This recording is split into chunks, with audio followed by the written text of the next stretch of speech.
बहुत समय पहले, जब कुछ भी अस्तित्व में नहीं था, सिर्फ शून्य था। न आकाश था, न समय था, न प्रकाश, सिर्फ एक असीम अंधकार फैला हुआ था। इस अंधकार में न कोई आवाज थी और न ही कोई हलचल, मानो सृष्टि एक गहरी नींद में थी। फिर अचानक एक चिंगारी उठी, एक विस्फोट। ये कोई साधारण विस्फोट नहीं था, बल्कि ब्रह्मांड का महाविस्फोट था, जिसे हम आज बिग बैंग के नाम से जानते हैं। इस विस्फोट से अनगिनत ऊर्जा तरंगें बाहर निकलीं और धीरे धीरे ये ऊर्जा ही पदार्थ में बदल गई। आकाश गंगाएं बनने लगीं, तारे जन्म लेने लगे और ग्रहों का निर्माण शुरू हुआ। सौरमंडल के बीच एक विशाल तारा जन्मा, सूर्य। यह गर्म, प्रकाशमान और शक्तिशाली था। सूर्य के चारों ओर धूल, गैस और चट्टानों का एक विशाल घेरा फैला हुआ था। यह घेरा धीरे धीरे घूमता रहा और लाखों करोड़ों सालों में टुकड़े आपस में टकराकर चिपकने लगे। इन टकराते हुए टुकड़ों ने धीरे धीरे एक गोल आकार लेना शुरू किया और इसी प्रक्रिया से हमारी पृथ्वी का जन्म हुआ। उस समय पृथ्वी कोई सुंदर नीला ग्रह नहीं थी, बल्कि आग का एक जलता हुआ गोला थी। पिघला हुआ लावा, धुआं और गैसें ही उसका चेहरा थीं। प्रारंभिक पृथ्वी पर चारों ओर सिर्फ आग ही आग थी। लावा के समुद्र उफन रहे थे और उल्काएं लगातार पृथ्वी से टकरा रही थी। यह ग्रह बार बार टूटता और फिर से जुड़ता, पर इसी संघर्ष से उसकी नींव मजबूत होती जा रही थी। धीरे धीरे करोड़ों वर्षों बाद जब पृथ्वी ठंडी होने लगी, तब उसकी सतह पर एक ठोस परत बनी। यही परत आगे चलकर पर्वतों, घाटियों और मैदानों में बदल गई। पृथ्वी के अंदर अभी भी पिघला हुआ लावा मौजूद था, जो आज भी ज्वालामुखियों के रूप में बाहर निकलता है। अब पृथ्वी को चाहिए था जीवन का आधार, जल। वैज्ञानिक मानते हैं कि जल पृथ्वी पर उल्काओं और धूमकेतुओं के साथ आया। वे उल्काएं बर्फ से भरी थीं। जब वे पृथ्वी से टकराईं तो उनका बर्फ पिघलकर जल में बदल गया। पहली बूंदें पृथ्वी पर गिरीं, फिर बादलों ने बारिश की। धीरे धीरे नदियां बनी, झीलें बनी और अंततः विशाल महासागर बन गए। पृथ्वी का चेहरा अब नीला दिखने लगा, मानो इसने जीवन के रंग से खुद को सजाना शुरू कर दिया हो। जल, वायु और मिट्टी, इन तीनों ने मिलकर जीवन की नींव रखी।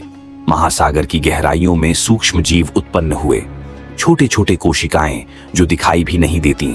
उन्होंने जीवन की पहली सांस ली। करोड़ों वर्षों में यही छोटे छोटे जीव विकसित होकर मछलियों में बदले, फिर समुद्र से बाहर आए और भूमि पर कदम रखा। डायनासोर जैसे विशाल जीव पृथ्वी पर घूमने लगे।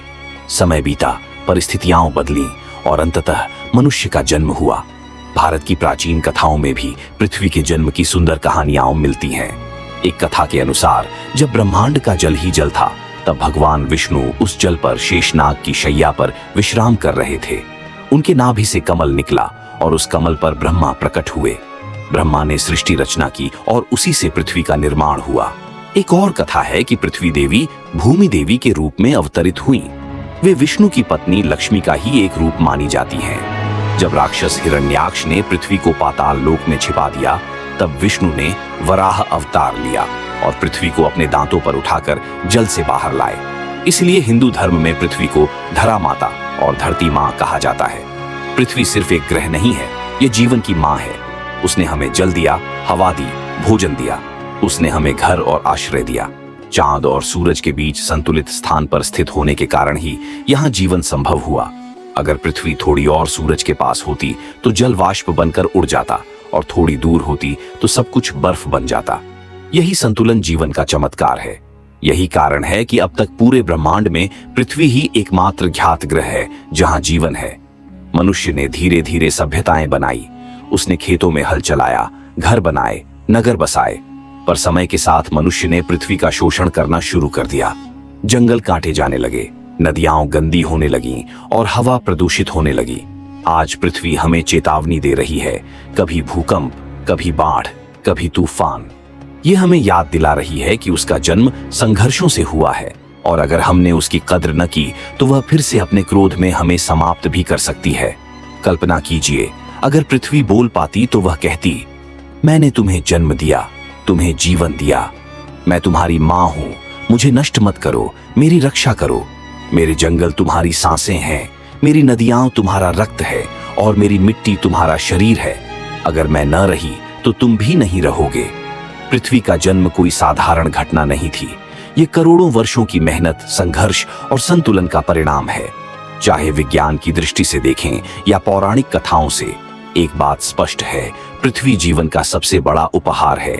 हमें इसे बचाना है, संवारना है और आने वाली पीढ़ियों के लिए सुरक्षित रखना है, क्योंकि जब हम पृथ्वी की रक्षा करते हैं तो दरअसल अपनी ही रक्षा करते हैं।